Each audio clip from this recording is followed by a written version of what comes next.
podemos celebrar la Santa Cena, recordar el sacrificio del Señor Jesucristo a nuestro favor. Y ahora vamos a entrar en la palabra de Dios. Hoy vamos a leer unos cuantos pasajes y quiero animarlos a que busquen la carta de Filemón en primer lugar. La carta que el apóstol Pablo escribió a Filemón, y leeremos allí los versículos 1 y 2. Filemón, el capítulo 1 es el único capítulo que tiene esta carta, y los versículos 1 y 2. Dice así la palabra del Señor: Pablo, prisionero de Jesucristo, y el hermano Timoteo, al amado Filemón, colaborador nuestro, y a la amada hermana Apia, y a Arquipo, nuestro compañero de milicia, y a la iglesia que está en tu casa. Y quiero que note esa última expresión, y la iglesia que está en tu casa, porque ese va a ser el tema que nos vamos a ocupar hoy, hablar acerca de las iglesias en casas. Y quizás vamos a derribar algún concepto equivocado que tenemos acerca de la palabra iglesia. Hay muchos pasajes en la Biblia, algunos leeremos después, como en Corintios y también en Colosenses, se habla de la iglesia que está en tu casa. Pues la palabra iglesia, la palabra eclesía, algunos dicen eclesia, otros pronuncian eclesía, pero lo importante es que ese término significa los llamados afuera. Nosotros, como miembros de la iglesia del Señor, hemos sido llamados afuera. En el Antiguo Testamento se usó esa palabra. Cuando Dios sacó a Israel de la esclavitud en Egipto, a eso fue llamado la congregación en el desierto, eclesía, la congregación en el desierto. La palabra también se puede traducir como asamblea. Iglesia, congregación, asamblea es el término que se usa. Cuando Esteban predicó su sermón extenso en Hechos capítulo 7, él llega al punto de la historia para hablar de Moisés y del pueblo saliendo de Egipto, y él dice que Moisés fue el pastor de la congregación en el desierto. Ahora, ese es el término iglesia, los llamados afuera. ¿Por qué Israel fue llamado la congregación en el desierto? Porque Dios le sacó de la esclavitud de Egipto. Ahora nosotros somos la iglesia de Cristo. Pues ¿de dónde nos sacó el Señor? Nos sacó del mundo cuando nos salvó y nos hizo ahora ciudadanos del cielo. Amén. Nos sacó del mundo para hacernos herederos de la vida eterna. Y por eso se aplica a nosotros la palabra iglesia. Fuimos llamados afuera. No somos de este mundo. Ahora, la palabra iglesia para nosotros, la palabra asamblea, la palabra congregación, en el Nuevo Testamento se refiere a una comunión de personas que han sido nacidas de nuevo por la fe en Jesucristo. Vamos otra vez. En el Nuevo Testamento la palabra iglesia se refiere a una congregación o comunión compuesta por personas nacidas de nuevo por la fe en Cristo. En otras palabras, la iglesia solamente se puede componer por personas que fueron salvos por la sangre de Cristo o por la obra de Cristo, como hemos visto en la Santa Cena en esta mañana. Entonces, si usted fue salvo por Cristo, usted es parte de la iglesia del Señor. Ahora, un detalle que necesito que aprendamos. La iglesia es mencionada en la Biblia como el cuerpo de Cristo. Se usa a veces la palabra el cuerpo místico de Cristo. Quiero que leamos un par de pasajes sobre esto en la carta de Pablo a los Efesios. Pero ya hemos puesto una base aquí en Filemón hablando de la iglesia que está en tu casa. Ahora observe un momento en Efesios capítulo 1, versículos 22 y 23. Efesios el capítulo 1 y los versículos 22 y 23. Así dice la palabra de Dios. Y sometió todas las cosas bajo sus pies y lo dio por cabeza sobre todas las cosas a la iglesia, la cual es, ¿qué cosa dice? Su cuerpo. Entonces la Biblia nos enseña a que la iglesia es el cuerpo de Cristo. El domingo anterior, hermano Ramiro estuvo leyendo sobre 1 Corintios 12 y se acuerda que decía que éramos todos nosotros un cuerpo y que fuimos todos por el Espíritu Santo bautizados en el cuerpo de Cristo. Amén. Cuando yo creo en Jesús como mi Salvador, el Espíritu Santo me sella, viene a ser morada, me llena, estoy en la plenitud del Espíritu y el Espíritu me bautiza. Quiere decir que me introduce en el cuerpo de Cristo, que es la iglesia. Ese es el trabajo del Espíritu Santo.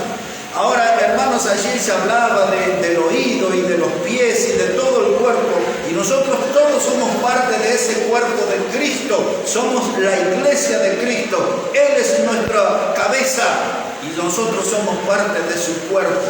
Un pasaje más aquí en Efesios capítulo 5. Efesios el capítulo 5. Mire cómo dice la palabra de Dios, verso 23. Efesios 5, verso 23. Dice, porque el marido es cabeza de la mujer, así como Cristo es cabeza de la iglesia, la cual es, ¿qué cosa dice? Su cuerpo. Y Él es, ¿qué cosa? Su Salvador. Ahora quiero que note una cosa. No tiene que ver con nuestro tema, pero lo menciono al pasar. Cristo no es el rey de la iglesia. El mismo pasaje lo señala. ¿Él qué es de la iglesia? Dice. No, ahí el pasaje, la parte final. Dice, Él es su Salvador. Cuando Él murió en la cruz, sobre su cabeza pusieron un cartel en 3 idiomas que dice que Él era el rey de los judíos. Pero de la iglesia Él es su Salvador. Pero lo cierto es que en el futuro un día sí le veremos como Rey de Reyes y Señor de Señores. Pero Él es el Rey de los judíos, pero Él es el Salvador de la iglesia. Nosotros fuimos salvos por Él. Él nos introdujo en su cuerpo y Él es nuestra cabeza. Él es el que nos dirige, Él es el que nos guía. Pues así debe ser. Entonces Pablo le escribe a Filemón un saludo de parte de él y de Timoteo. Dice, para ti y para la iglesia que está en tu casa. Quiere decir que la gente que se llamaba iglesia, que se reunía en la casa de Filemón, era una congregación, era una asamblea, era parte del cuerpo de Cristo, era un grupo de personas que se reunían salvos por la fe en Cristo. Eso es una iglesia.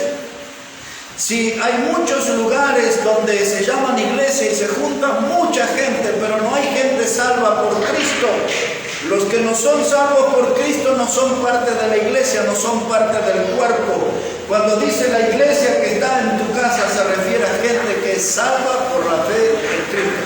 Para mí es muy importante enfatizar, repetir esto, para que tengamos en clara esa idea. Como está ahí en Efesios, dé una vueltita de página, después viene Filipenses, después Colosenses. Quiero que observe ahí capítulo 4 de Colosenses, versículo 15.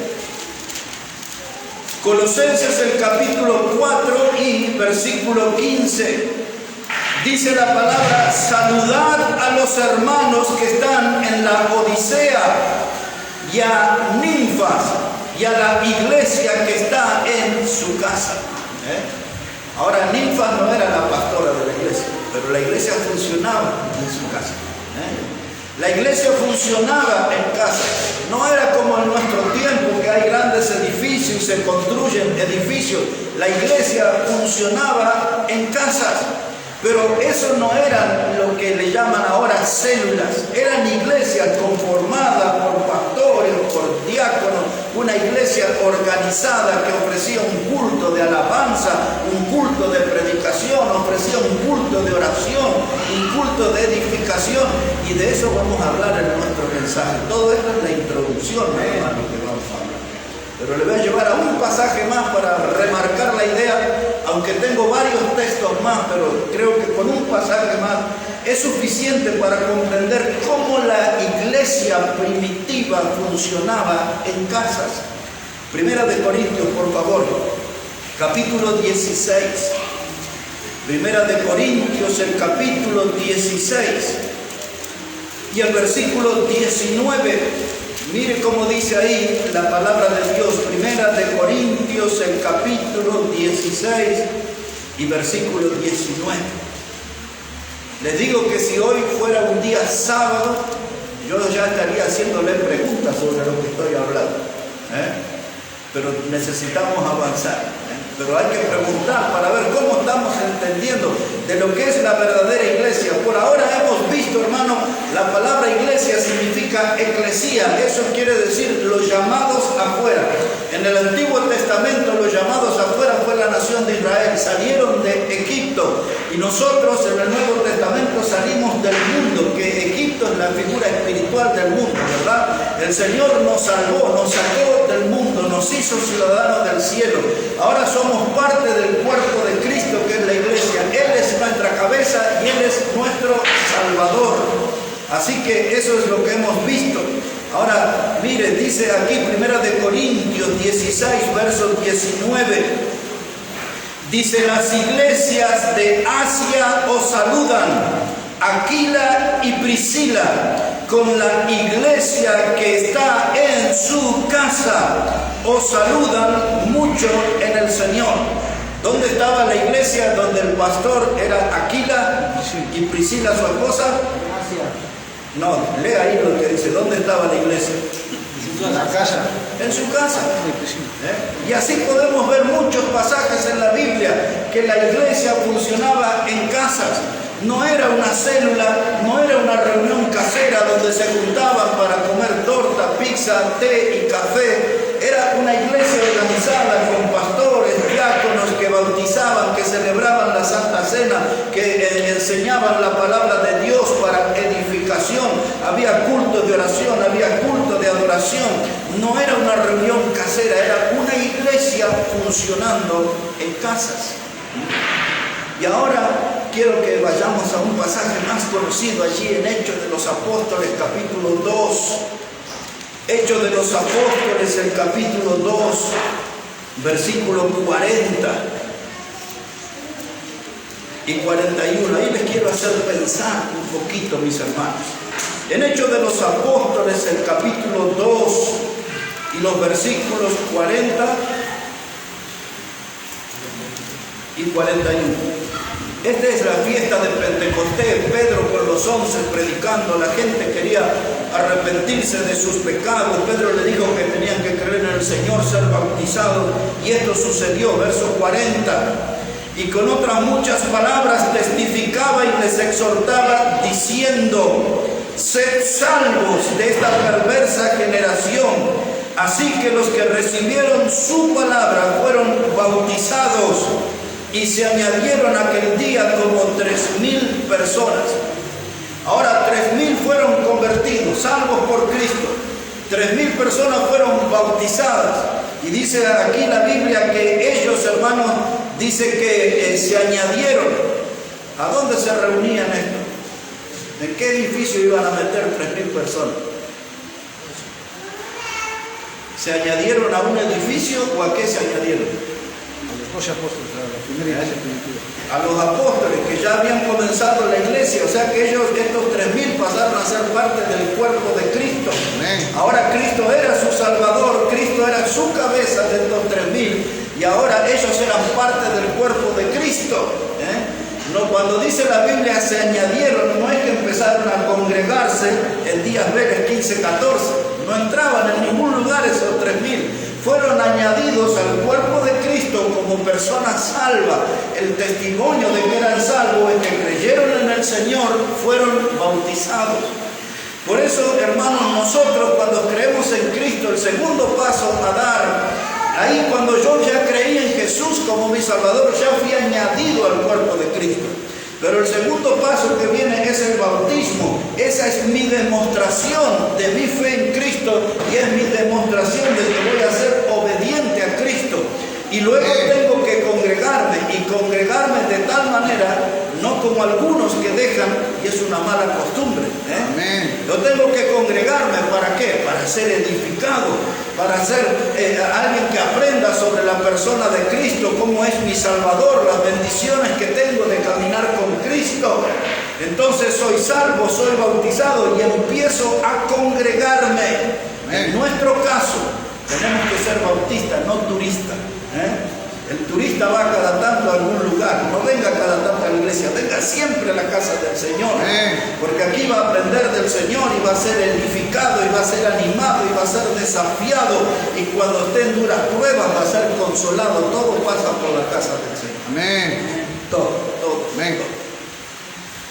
Y ahora sí, hermano, ¿están listos para entrar al mensaje? Amén. Yo ya estaba preparándome para ir, no, recién vamos a entrar. Amén, pastor. Punto número 1.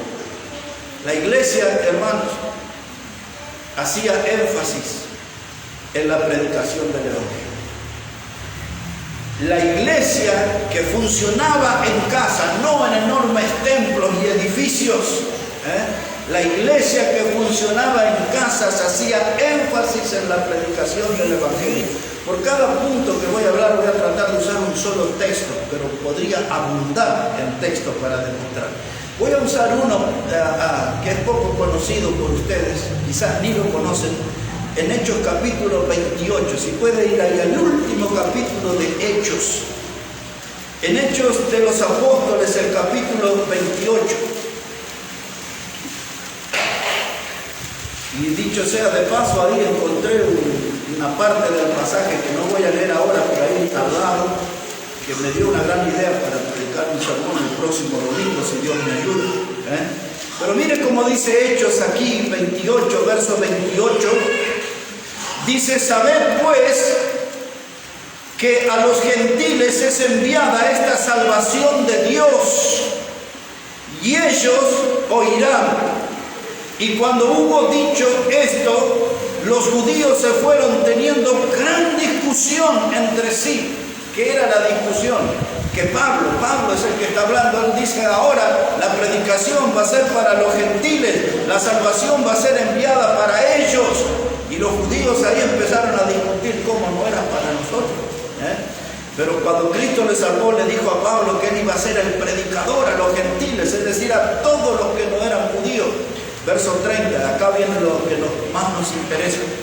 Dice: y Pablo permaneció 2 años enteros en una casa alquilada y recibía a todos los que a él venían, predicando el reino de Dios y enseñando acerca del Señor Jesucristo abiertamente y sin impedimento. Aquí, hermano, Pablo puso plata, alquiló una casa, y esa casa ahí no puso las máquinas de coser, nada de funky ni suruba, nada ahí, hay predicación. Y recibía a todos y les predicaba el Evangelio, les enseñaba acerca del reino de Dios, acerca de la salvación. Durante 2 años hizo esto. Este pasaje, no me voy a detener ahí ahora, pero solo les voy a mencionar. Los predicadores discuten mucho sobre este texto, porque dicen: entonces Pablo no estuvo preso una vez en Roma, estuvo 2 veces, porque parece ser que bajo el gobierno de Nerón, que fue donde fue sacrificado él, parece ser que estuvo preso un tiempo y luego tuvo un par de años libre y volvió a caer preso hasta que le mataron. Eso es lo que parece, pero este es un texto que tiene esa discusión de fondo. Pero a lo que a nosotros nos interesa es que Pablo alquiló la casa, hubo un esfuerzo económico para anunciar el Evangelio, y la iglesia que se reunía en casa siempre ponía énfasis en la predicación del Evangelio. La Iglesia Bautista Maranata nació para predicar el Evangelio. Pues entonces prediquémoslo, hermano. Prediquemos que Cristo salva, solo Cristo salva. Prediquemos que Cristo murió, fue sepultado y resucitó. Amén. Prediquemos que todo aquel que en Él cree no se pierde, más tiene vida eterna. Eso es lo que hace la iglesia. Predica el Evangelio. Y yo sé la palabra énfasis, quiere decir que resalta eso. Profundiza en esa verdad, la predicación del Evangelio. Si queremos ser fieles seguidores de nuestro Señor Jesucristo, tenemos que predicar el Evangelio. Amén. El predicar desde el púlpito es una pequeña porción de la prédica. Hay que predicar en la casa, hay que predicar en el barrio, hay que predicar en el trabajo, hay que predicar en el lugar de estudio, hay que predicar el Evangelio. Segunda lección de la iglesia que se reúne en casa. Lo hacían para alimentar el conocimiento y la comunión. Se reunían. ¿Usted para qué viene a la iglesia? Sépalo ahora, viene para alimentar la comunión con los hermanos y el conocimiento del Señor. Volvemos aquí a Hechos, por el capítulo 2, versículo 42. Hechos capítulo 2, verso 42. Lo que yo quiero, hermanos, que los más nuevos, que todos puedan aprender lo que es la iglesia, por qué usted está en la iglesia, cómo funciona la iglesia, cuál es la razón de ser o de existir de una iglesia. Ya hemos visto, los que se reunían en casa ponían énfasis en la predicación del Evangelio. Ahora los vamos a ver poniendo énfasis en la comunión y en el conocimiento de la persona de Cristo. Observen. Hechos 2, verso 42. Dice, y perseveraban en la doctrina de los apóstoles, en la comunión unos con otros, en el partimiento del pan y en las oraciones. Usted ya ha visto esto en esta mañana aquí. Estamos predicando la palabra de Dios, estamos nosotros hablando sobre la doctrina de los apóstoles, lo que ellos nos dejaron como enseñanza y ellos aprendieron así de Cristo. Usted ha oído esta mañana, hemos orado al Señor aquí en este lugar. Se reunían para predicar la palabra de Cristo dada a los apóstoles, se reunían para orar. Y usted ha visto esta mañana cómo se partió el pan y cómo se compartió la copa. Esto es lo que hacía la iglesia. Y algunos tienen que enterarse por qué hacemos esto, porque la iglesia de Cristo hacía eso. Y mire qué más, observe. Versículo 46. Y perseverando unánimes cada día en el templo y partiendo el pan en las casas, comían juntos con alegría y sencillez de corazón, alabando a Dios y teniendo favor con todo el pueblo. Y el Señor añadía cada día a la iglesia los que habían de ser salvos. Entonces esta iglesia tenían enseñanza bíblica, perseveraban en la doctrina de los apóstoles, participaban de la Santa Cena, del pan, de la copa, una reunión de comunión. Ahora estamos observando que comían juntos. Eso podía suceder en una casa donde se reunían los hermanos, o podía suceder eso después de un culto, después de una reunión. No voy por razones del tiempo, no voy a profundizar, pero les voy a dar la idea de lo que sucedía. Cuando terminaba el culto, entonces ellos hacían aptapi. ¿Le suena esa palabra? Aptapi. Los hermanos traían todo, un poco de comida, y esa reunión tenía dos nombres. Uno de esos nombres en griego era koinonía. Así que cuando se habla de koinonía, los bautistas decimos amén, porque eso es comida. Reunión de koinonía. Ya cantamos al Señor, ya oramos al Señor, ya predicamos la palabra del Señor, ya disfrutamos de su presencia. Ahora vamos a comer. Y dice, compartían el pan con alegría. No dice, otra vez vamos a comer milanesa, otra vez arrocito. No, comían, dice, con alegría. Estaban contentos. Esa iglesia era antidieta, hermano. Así tenemos que comer todos nosotros. Y entonces, hermanos, esas reuniones se llamaban koinonia, pero también se llamaban reuniones ágape. Ágape es una de las formas de amor. Distinguimos 3 palabras en la Biblia referidas a amor. Nada, esto era del mensaje, pero bueno, les voy a mencionar. La palabra ágape es amar como Dios nos ama. ¿Te acuerdas? Jesús le dijo: Pedro, ¿me amas? Y Pedro le dijo: sí, Señor, yo te amo. Pero cuando usted estudia el idioma griego, Jesús le está preguntando a Pedro: tú me ágapes, es decir, tú me amas como ama Dios. Y la respuesta de Pedro es: no, Señor, yo te filéis, es decir, que yo te amo con amor humano. Ahí ya tiene 2 palabras, y después la palabra eros, de donde viene lo que tiene que ver con el amor sexual. Eso no nos interesa ahora. La palabra ágape y la palabra filéis y la palabra eros. Pero la palabra ágape también estaba referido a la comida entre los hermanos. Era una reunión de amor. Ahí todos tienen que estar contentos cuando hay comida. Entonces, ¿qué es lo que pasaba en esa reunión? Abuelo de pájaro nomás. Les digo esto. Después usted puede leer ahí en su casa, en 2 de Pedro, capítulo 2. Y dice la palabra de Dios allí en 2 de Pedro, capítulo 2. Y en el versículo 13. Desde el versículo 1 viene hablando de los falsos maestros que se metieron en la iglesia, hicieron un desastre. Y llega al versículo 13 y dice: porque estas son manchas. Usa esa palabra Pedro, que cuando entraron los falsos maestros a la iglesia, mancharon la comunión, la koinonia, la reunión ágape. Y esa palabra manchas es la palabra que nosotros conocemos en español como pus. Es decir, que los falsos maestros con su falsa doctrina infectaron la comunión de los hermanos. Por eso nosotros tenemos que cuidar, no debe haber ninguna infección aquí. Debemos estar todos saludables, todos debemos estar gozando buena salud espiritual. Amén. Hay que cuidar que no entre la doctrina falsa, porque donde ella entra hay contaminación y hay desastre en la congregación.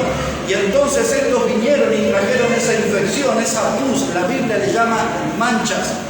Hablando de esos mismos falsos maestros, Judas también dice, y Judas ahí, bueno, está un poquito lejos, pero se lo cito. Dice Judas, hablando de estos falsos maestros, de los apóstatas, dice: estos son manchas en vuestros ágapes, dice Judas. ¿Por qué manchas en vuestros ágapes? Porque ellos entraban en las reuniones y hablaban de cosas indebidas. El texto que sigue, el que le cité a Pedro, dice que ellos se recrean en la maldad y que tienen sus ojos llenos de adulterio. Quiere decir que en esas reuniones, en vez de hablar acerca de las cosas de Dios, de la comunión, estaban hablando de mujeres, de inmoralidades, de cosas. Tienen los ojos llenos de adulterio. Esa era la pus, la infección, lo que se manchaba. En la iglesia tenemos que cuidar qué cosas hablamos entre los hermanos. Ninguna palabra corrompida salga de vuestra boca, dice Efesios en capítulo 4. Que nuestras palabras sean sazonadas con sal, dice la Biblia. Tenemos que cuidar nuestro lenguaje en la casa, en todo lugar, pero aquí en especial, en la casa de Dios. Y estos que tenían sus ojos llenos de adulterio manchaban la reunión ágape, la comida. Cuando nosotros leemos 1 Corintios 11 para la cena, los versículos anteriores, si usted lee todos los versículos anteriores, lo que sucedía, Pablo dice: cuando os reunís, no reunís para lo mejor, sino para lo peor. Así empieza diciéndole Pablo. Dice, porque dice que algunos no esperan a los hermanos y se anticipan a la comida, y otros se embriagan. Esos eran los que manchaban la reunión ágape, el culto, la comunión. Se juntaban en la iglesia y le daban al tragosaurio, le daban a la bebida, dice, y se embriagan. Y por eso había, como leyó el hermano hoy, muchos enfermos, debilitados, y otros duermen. Duermen quiere decir que morían en la iglesia. Y tenemos una lista larga de muertos, comenzando por Ananías y Zafira en Hechos capítulo 5. Entonces toda esa gente, lo que sucedía en Corinto es que ellos no querían esperar a los hermanos que eran esclavos. Muchos hermanos eran esclavos.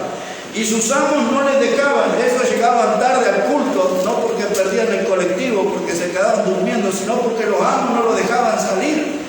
Y muchas veces los hermanos, en vez de esperar a los hermanos que eran libres, en vez de esperar a los hermanos que estaban bajo esclavitud, no, se comían todo, no le dejemos nada para esto. Y ahí le empezaban a dar al trago, y cuando llegaban los otros estaban todos borrachos en la iglesia. Desastre. Esas son las manchas. Esa es la pus en la reunión Ágape. En la iglesia bautista Maranata no tiene que haber ni una gota de alcohol en ninguna de nuestras reuniones. Nada, nada, nada. Hay que cuidar esa comunión. La iglesia, imagínense, salían de la casa un desfile de gente que alguien les movía el piso. Los vecinos miraban, dicen, miren a esa gente, alguien malvado le está moviendo el piso, y salían así, ¿no? de las casas, ¿no? Eso no tiene que pasar. No debe haber alcohol en la casa del Señor. Amén. Bueno, y en nuestro hogar tampoco debería haber. Así que, hermanos, la iglesia que se reúne en tu casa, había allí, hermanos, gente que participaban de la cena, partían el pan, comían con alegría de corazón. Verso 47 dice, y alabando, se juntaban a cantar, se oía lo que se cantaba. Usted no tiene que hacer un murmullito, tiene que cantar al Señor aquí, tiene que alabar al Señor.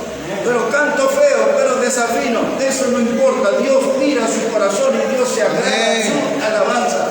Dios no le va a tomar un examen de sus notas y está sobre cada sonido de la guitarra poniendo ahí la nota exacta. Usted cántele al Señor, cántele, no importa. Alábelo al Señor.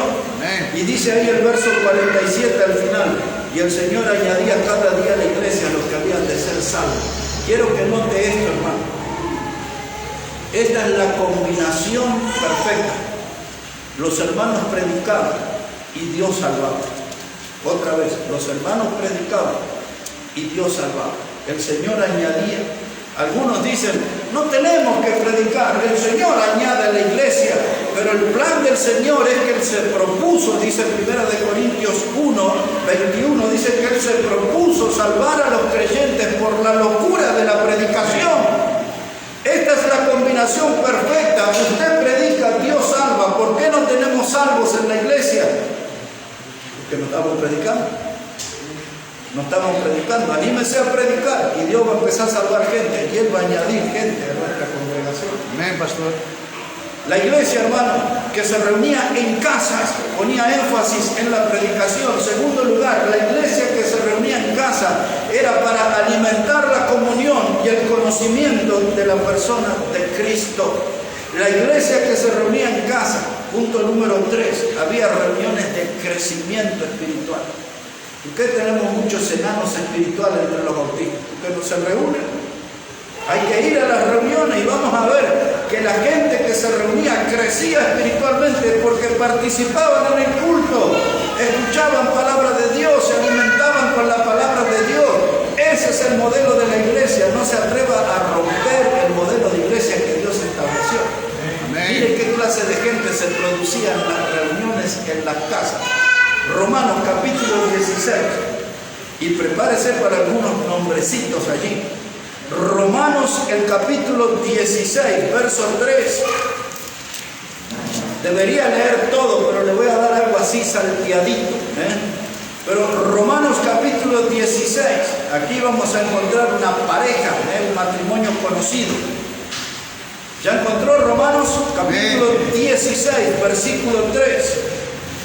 Dice Pablo, saludad a Priscila y Aquila, mis colaboradores en Cristo Jesús, que expusieron su vida por mí, a los cuales no solo yo doy gracias, sino también todas las iglesias de los gentiles. Saludad también a la iglesia, ¿de qué dice? De su casa. La de su casa.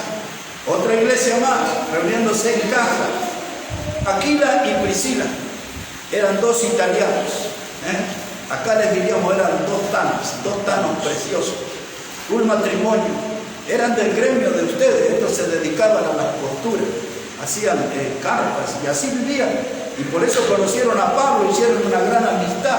Y ellos son de los que comenzaron la iglesia en Roma. Pero Pablo dice, esta gente que se reunía en las casas, que participaban en la iglesia, crecieron tanto en la fe, y estaban tan fuertes en la fe, y tenían convicciones tan fuertes gloriarse en Dios, dice que ellos expusieron su vida por mí. Entre nosotros ni nos animamos a orar por otro a veces. Ni siquiera nos acordamos para orar por el hermano. Estos habían crecido tanto en la fe hasta que habían dado su vida, arriesgaron su vida, no tenían vergüenza de ser identificados como cristianos, caminaban con Pablo, que era un hombre perseguido y odiado por aquel mundo incrédulo. Más de una vez en la Biblia Pablo hicieron planes de muerte contra él, complot, hasta hubo un grupo de personas que hizo un pacto de no comer ni beber hasta verlo muerto a Pablo. Y estos, sin embargo, andaban con él. Expusieron su vida por mí. ¿Qué está diciendo Pablo en otras palabras? Estos aprendieron bien la fe, echaron raíces en el Evangelio, aprendieron la doctrina en las iglesias que se reunían en las casas y crecieron tanto que consagraron sus vidas y hasta estaban dispuestos a dar su vida por mí. Pero no eran solamente estos, eran los que estaban al frente de la iglesia, porque Aquila era el predicador, era el pastor. Pero mire qué otras clases de hermanos andaban por ahí. Observe conmigo. Versículo 6. Dice la palabra: saludad a María, la cual ha trabajado mucho entre vosotros. ¿Cuál era la virtud de María? Una trabajadora en la iglesia, trabajaba en la obra de Dios, transpiraba en la obra de Dios.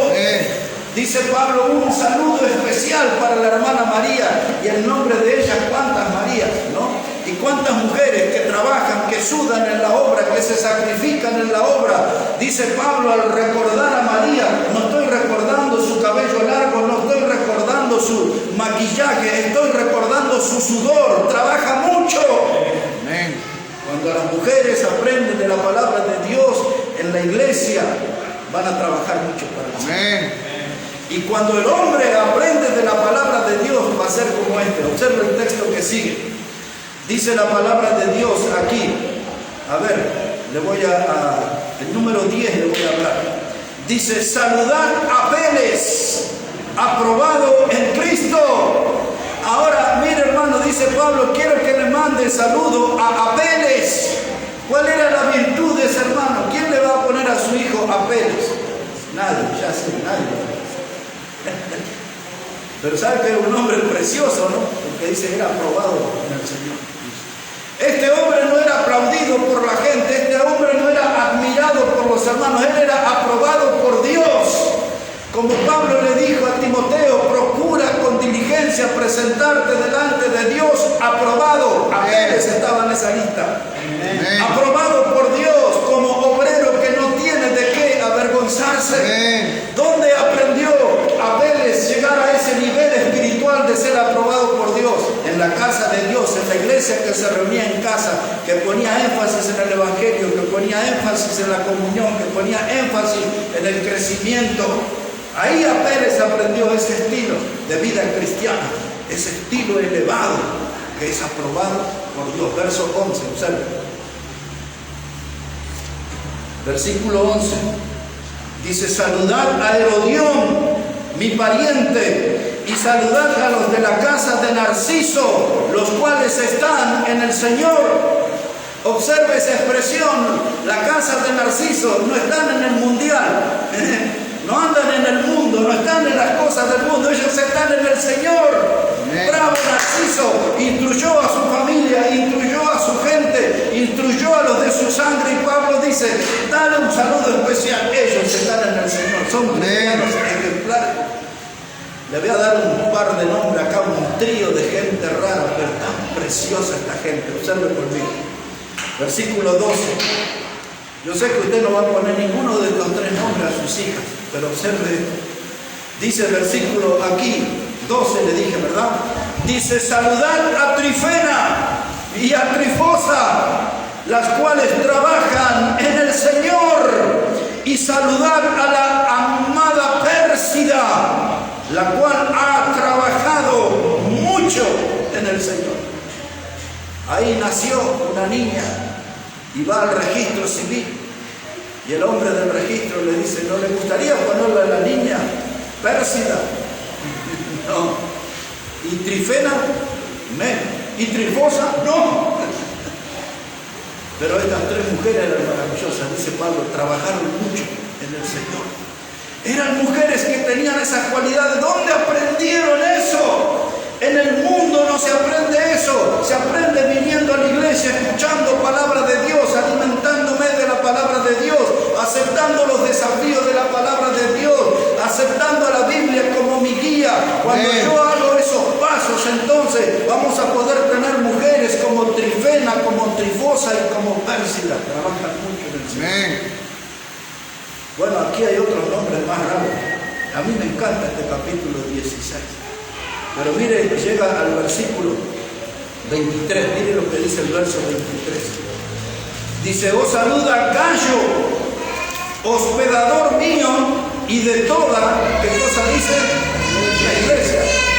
Quiere decir que cuando Pablo iba a la casa de Gayo, ahí dormía, comía, y en esa misma casa se reunía toda la iglesia.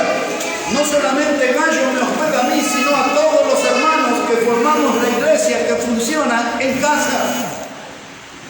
Hermano, eso era algo maravilloso. Ese modelo no se puede romper. Hechos, el capítulo 8. Miren cómo dice la palabra de Dios. Hechos de los Apóstoles, el capítulo 8.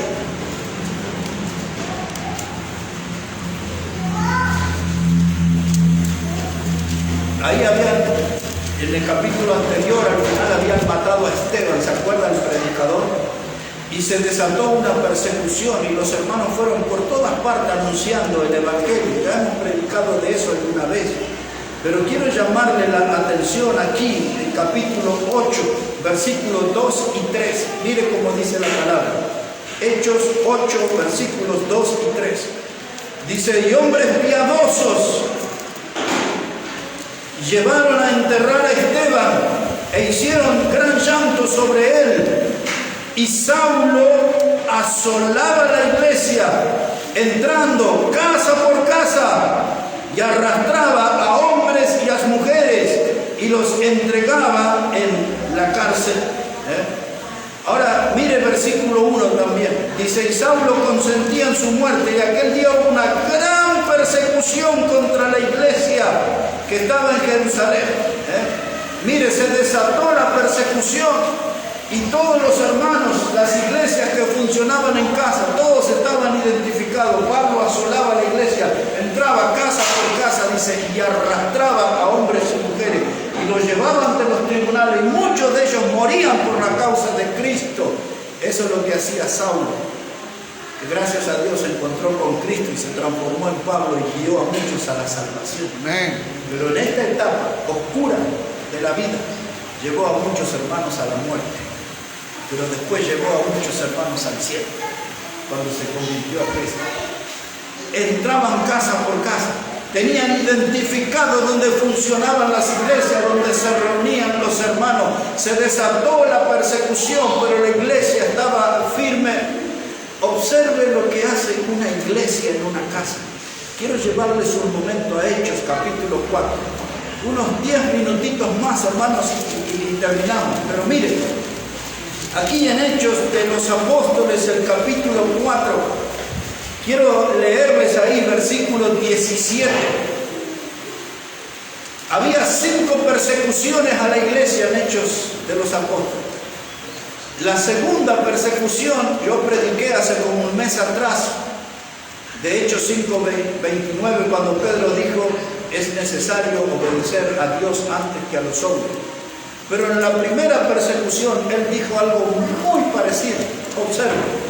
Capítulo 4, verso 17. Dice: sin embargo, para que no se divulgue más entre el pueblo, amenacémosle. Esto decían los líderes religiosos, ¿no? Dice: vamos a amenazarle ahí a los apóstoles, a Pedro y a Juan, que habían hecho un milagro. Dice: amenacémosles para que no hablen de aquí en adelante a hombre alguno en este nombre, es decir, en el nombre de Cristo. Porque ellos le habían dicho a aquel paralítico, en el nombre de Jesús de Nazaret, levántate. Verso 18, y llamándolos a Pedro y a Juan, les intimaron que en ninguna manera hablasen y enseñasen en el nombre de Jesús. Mas Pedro y Juan respondieron diciéndoles: juzgad si es justo delante de Dios obedecer a vosotros antes que a Dios, porque no podemos dejar de decir lo que hemos visto y oído. Amén. Y ellos les amenazaron y les soltaron, no hallando ningún modo de castigarles por causa del pueblo, porque todos glorificaban a Dios por lo que se había hecho. Ahora ahí estaban nuestros hermanos, Pedro y Juan, siendo amenazados, insultados, todas las cosas más groseras sobre ellos. Nada les intimidó. Estaban llenos de coraje santo y dice: no podemos callar lo que hemos visto y oído. El mismo Juan escribe en las cartas, dice: no podemos callar lo que hemos visto y oído, tocante al verbo de vida. No podían callar nada de Cristo, tenían que predicar y predicar. Ahí estaban los varones de Dios. ¿Qué hacía la iglesia?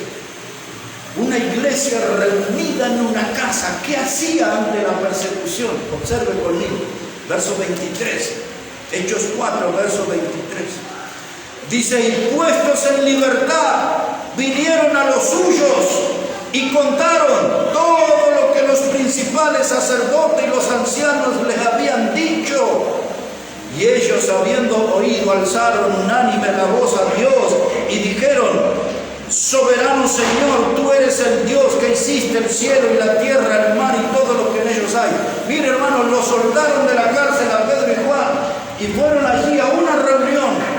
Sabían que los hermanos estaban reunidos, había comunión en esa casa. Y dijeron: miren, nos amenazaron, nos dijeron tal cosa. Y dice, se pusieron en oración, dice el texto, y unánimes alzaron la voz. No se pusieron a cantar, se pusieron a orar. Y en esa oración estaba el reconocimiento que a nosotros nos hace falta hacer.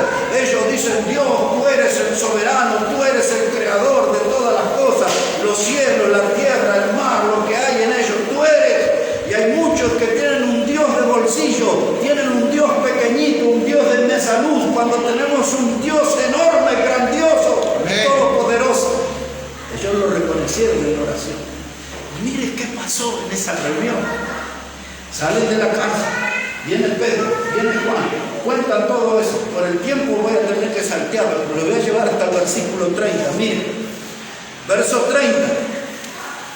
Ahí están orando los hermanos y dicen: mientras extiendes tu mano para que se hagan sanidades y señales y prodigios mediante el nombre de tu santo Hijo Jesús. Y cuando hubieron orado, el lugar en que estaban congregados tembló, y todos fueron llenos del Espíritu Santo y hablaban con denuedo la palabra de Dios. Y hermano, aquí en ese verso 30 está lo que necesita esta iglesia. Nuestra iglesia Bautista Maranata lo que necesita es la mano de Dios. Hay que poner la mirada en la mano de Dios. Hay que pedir a Dios que mueva su mano entre nosotros. Hay que pedir que la mano de Dios guíe nuestra vida, guíe nuestra congregación. Hay que pedir a Dios que su mano derrame bendición en este lugar. Hay que pedirle a Dios que su mano traiga salvación en este lugar. Hay que pedir que la mano de Dios actúe sobre nuestra vida y podamos consagrarnos y podamos ponernos en serio y tomar la cruz de Cristo de verdad cada día. Necesitamos la mano de Dios en esta iglesia. Amén. Necesitamos la mano de Dios tocando nuestra vida, empujando nuestra vida y llevándonos adelante. La mano de Dios es lo que precisamos. Y cuando la mano de Dios actúe, puede suceder algo como aquí dice, que terminaron de orar y aquel lugar tembló. Tembló de verdad, No es que se imaginaron todos juntos, aquel lugar tembló. Esa era la evidencia de la presencia de Dios entre ellos.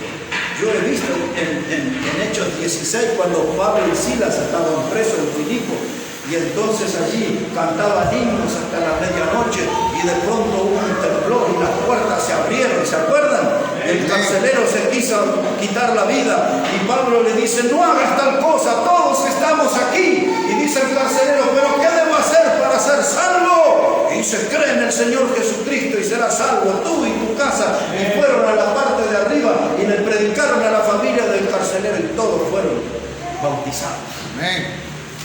A esos temblores necesitamos que este lugar sea sacudido. ¿Cómo puede suceder eso? Que la mano de Dios esté con nosotros. Si se anima ahora, que la mano de Dios trabaje esta semana. Y que el domingo podamos ser muchos más, porque tenemos varios hermanos de viaje, pero hay otros que andan en el mundial. Y el mundial recién es en noviembre. ¿Por qué se fueron al mundo antes? Tiene que estar en la casa del Señor. El domingo es el día del Señor. Hay que estar en la casa del Señor, porque si no estamos juntos, si no estamos en comunión, no vamos a ver temblar este lugar. Oraron juntos y al lugar tembló. Vamos a la parte final del mensaje. Vamos a ir hacia la parte final y les quiero hablar un poquito aquí acerca de un culto de oración y de predicación del Evangelio. Eso necesitamos, un culto de oración. Solamente para los que toman nota o piensen después. En Hechos 1:14, ahí estaba María, la madre de Jesús, sus hermanos, y estaban los apóstoles reunidos en el aposento alto, orando a Dios. Ahí estaban todos reunidos. Empieza capítulo 2 de Hechos y dice que todos los apóstoles estaban reunidos juntos y unánimes y todos fueron llenos del Espíritu Santo y salieron y hablaron en lengua. Ya conocemos esa parte. La iglesia estaba siempre en oración, juntos en oración. Pero había un muchacho que se llamaba Juan Marcos, alguien que falló. Fue al campo misionero y parece que todavía estaba verde, era un nenito de mamá, y un día le dijo: Pablo, me quiero volver con mi mamá. Y Pablo: andate con tu mamá. Y después se produjo otro viaje. Y Bernabé, que es uno de los más grandes hombres de Dios, yo siempre dije que fue el mejor bautista de la historia, creo. El Bernabé le dijo: pero Pablito, mirá que este es mi sobrino. Todo lo que hice por ti, Pablo, los apóstoles no te querían ni ver ni en figurita, di la cara, te llevé, te presenté, te hice que te aceptaron. Cuando fue la obra en Antioquía, donde fueron llamados cristianos por primera vez los salvos, Pablo, yo te llevé. Y así le habrá dicho Bernabé todo lo que hizo él por Pablo. Dice: ¿y no querés llevar a mi sobrino? Y Pablo le dijo: no lo quiero, porque él ya se volvió de la obra la otra vez. Yo me voy con Silas. Y Bernabé se fue con Juan Marcos. Y pasaron muchos años. Y en 2 Timoteo capítulo 4, cuando Pablo ya está en la cárcel, quizás en el último día de su vida, él escribió esa carta y dijo: envíame con Juan Marcos. A Juan Marcos participó en muchas reuniones en casas, aprendió, creció, ya era un cristiano fuerte, valioso. Dice: Pablo, mándamelo, ahora sí, lo necesito. Ahora sí, ha madurado, ahora sí es el hombre ideal para estar en esta etapa final de mi ministerio. ¿Dónde aprendió Juan Marcos a ser tan buen cristiano? Al punto tal que Dios lo distinguió para que escribiera el Evangelio de Marcos, es el mismo. Amén. ¿Sabe qué? Él tenía una mamá preciosa en su vida espiritual. La mamá de Juan Marcos era una mujer consagrada. No me voy a detener, me llevo rápido a Hechos 12, quiero que vea eso, por favor. Mire cómo dice la palabra de Dios en este punto de la iglesia que se reúnen en la casa para la oración y la predicación. Para eso nos reunimos aquí en Maranata, para oración y predicación.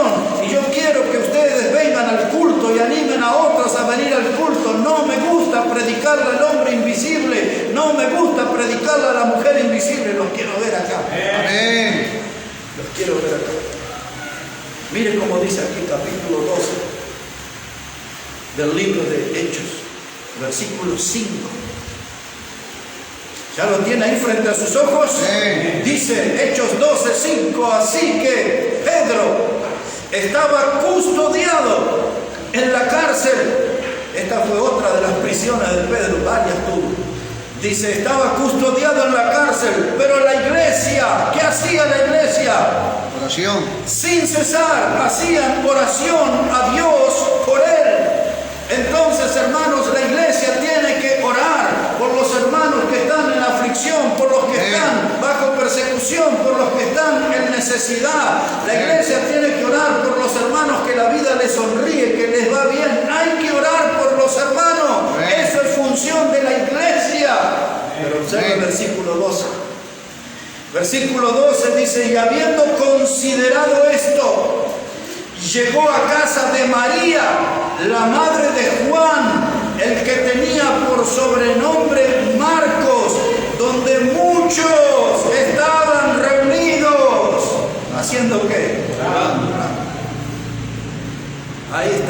La iglesia que está en tu casa comenzando, le dijo Pablo a Filemón. La iglesia que está en tu casa. Mire, hermanos, aquí la mamá de Juan Marcos también dio su casa para que funcionara la iglesia. Y ahí estaban orando por los hermanos. Y ahí estaban predicando. De ahí, de esa escuela, salió tan buen predicador, Juan Marcos. De esa escuela, ahí aprendió. Le costó, falló en el campo misionero, pero Dios le dio nuevas oportunidades y se volvió en un hombre valioso. Y Dios le distinguió para que escribiera un evangelio con su nombre, para que contara su experiencia con Cristo, su visión acerca del Señor. Ahí él tenía una mamá piadosa, una mamá que tenía sus manos abiertas para los hermanos, su corazón abierto y las puertas de su casa abiertas. Una mujer maravillosa, la mamá de Juan Marcos. La gente se reunía para orar y para la predicación de la Biblia. Y lo último de lo último, la iglesia que se reunían en casa, todo se tenía que hacer decentemente y en orden. Amén. Por eso acá no tenemos gente caminando por las paredes, ni gente con escoba corriendo demonios, ni otros andan pisando al diablo. No se puede hacer eso. Porque eso no es de la Biblia. La iglesia del Señor tiene que manejarse decentemente y en orden. Amén. 1 Corintios 14, y ahí vamos a terminar. Ahí vamos a terminar. 1 Corintios, el capítulo 14. Mire cómo dice la palabra de Dios allí. 1 Corintios, el capítulo 14. Y mientras buscamos ese pasaje, recordamos lo que Pablo le dijo a Timoteo en la primera carta, capítulo 3 y verso 15. Pablo le dijo, dice, para que sepas cómo debes conducirte en la casa del Dios viviente, columna y baluarte de la verdad. Amén. Columna y baluarte era el lugar donde se exhibían las verdades, y para eso está la iglesia, para orar y para exhibir la verdad del evangelio, para poner al alcance de las almas necesitadas el mensaje del evangelio. Para eso existe la iglesia que estaba reunida en casa, para ser columna y baluarte de la verdad. No era una verdad archivada, no era una verdad escondida, no era una verdad olvidada, era una verdad anunciada. La iglesia tiene que anunciar el evangelio, y nosotros, hermanos, estamos llamados por Dios a anunciar el evangelio. A la gente le gustaba más el espectáculo. Hoy la gente le gusta los cultos donde la gente se cae y tiembla y largan babas y todo eso, y saltan y bailan y hacen poco y un montón de payasada. Pero mire qué dice Dios sobre eso. Para terminar, 1 Corintios capítulo 14, versículo 33. 1 Corintios 14, verso 33. Dice, pues Dios no es Dios de confusión, sino de paz, como en todas las iglesias de los santos. Hermano, Dios no es Dios de confusión. Su doctrina es clara, su verdad es clara, sus enseñanzas es clara. ¿Cuál doctrina? ¿Cuál verdad, predicador? De que la iglesia que se reúne en casa está puesta para hacer énfasis en la predicación del evangelio. ¿Cuál verdad? Que la iglesia tiene que reunirse para crecer en el conocimiento de la persona de Cristo y para alimentar la comunión entre los hermanos. ¿Cuál otra verdad? Que la iglesia tiene que reunirse en casa para aprender de la verdad de Dios y tener vidas consagradas como los del capítulo 16 de Romanos. ¿Cuál verdad? Es que la iglesia tiene que reunirse en casa para tener culto de predicación del evangelio.